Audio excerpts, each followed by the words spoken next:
Hello and welcome. Today we're diving into one of the most famous thought experiments in science fiction, the grandfather paradox.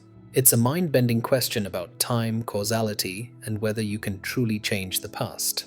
The paradox is simple. Imagine a time traveler goes back in time and prevents their own grandfather from meeting their grandmother. If the grandfather never has children, then the time traveler's parent is never born, and thus they themselves are never born. But if they were never born, how could they go back in time to kill their grandfather in the first place? It creates a logical, self-negating loop. A causes B, but B prevents A true paradox. So how do scientists deal with this?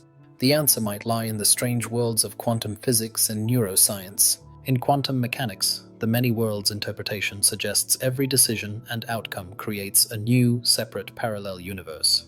Scientists explore the idea of higher dimensions because only by adding a new dimension to time can the paradox be resolved without breaking causality. The time traveler doesn't stop their own existence in their original timeline. They simply jump to a new branch where their grandfather dies. The paradox is avoided because causality is preserved within each separate reality. Now consider our brain.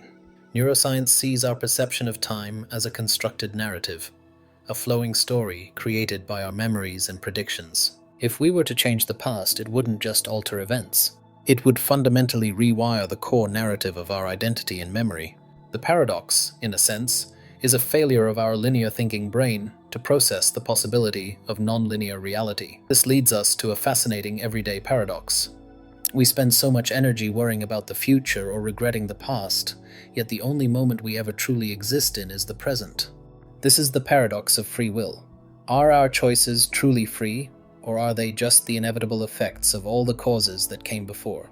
Trying to logically resolve that in your head is like trying to solve the grandfather paradox. It just ties your brain in knots.